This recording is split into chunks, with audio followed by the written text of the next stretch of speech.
In this movie, let's review formatting text and some of the different places you can go to format text.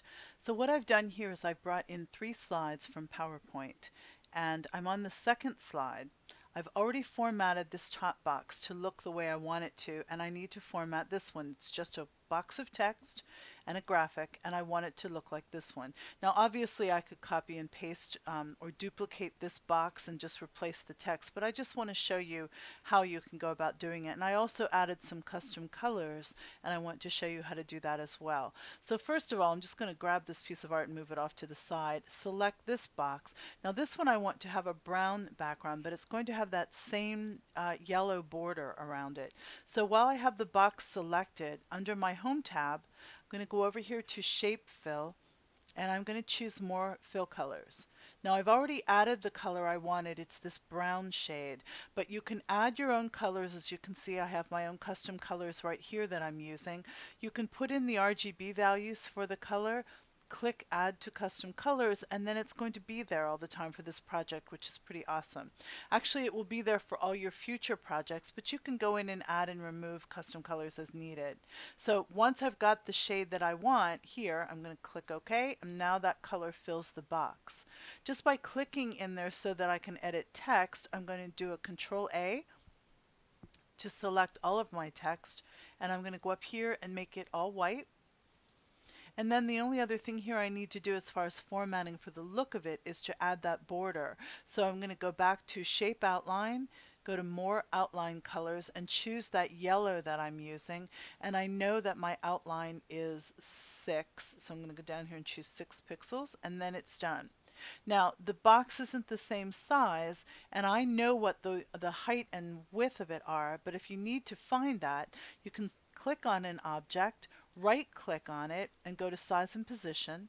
And so you can see here that the height of the box is 134 pixels, the width is 564. And for positioning, I want to make sure that I know that the X position, which is referred to as horizontal here, is 152. So I want to remember that as well.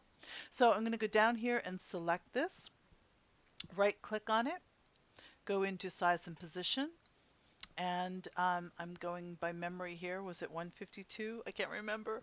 Anyway, I'm going to go back to size and position and put in my 134 for the height, and my width is 564.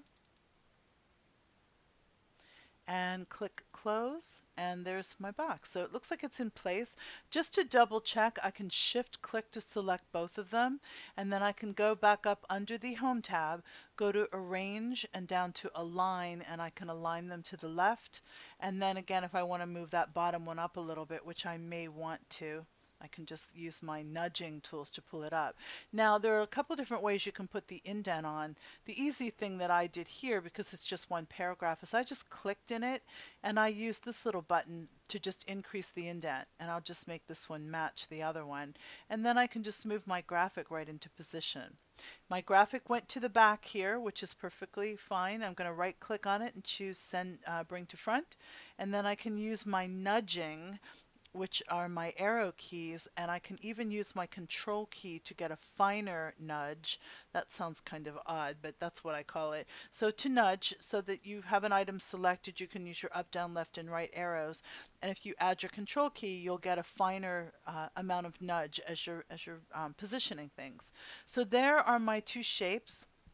I want to show you also that up here, let me draw a text box and just go over just a couple other things about working with text. So if I go here to Insert, and I'm going to go over and add a text box, just go off to the side here, and I'm just going to put something randomly. I'm going to type in the word numbers, and then just randomly put some numbers in here. If I could type, it would help.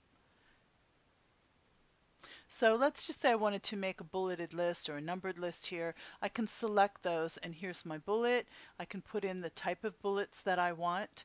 I can also make it a numbered list and change whether I want them to be letters or numbers. Lots of options here. Another thing to keep in mind, a pesky problem that happens sometimes where the bullet changes color and you can't fix it. Under here, I have that problem a lot in PowerPoint. Under here you can go to bullets and numbering, and you can specify exactly the color and the percentage, the size of the bullet, put in any type of bullet here that you want, including open bullets. And again, that is right here to the little drop down arrow next to bullets. So that's another great place to look. And then finally, if you're in your text and you right click, you can go to paragraph. And there are some options under here, such as different types of alignment, indentation, spacing before and after. I like to put spacing before and after and not use extra returns whenever possible. And this is one place you can go in and fix it. You can set a hanging indent, change the bullet indents if you want to. All those things are available here under the paragraph setting. And again, as long as my cursor is in my text, I can right click and get to that paragraph setting. So this is just a little bit about editing and formatting text in Articulate Storyline 2.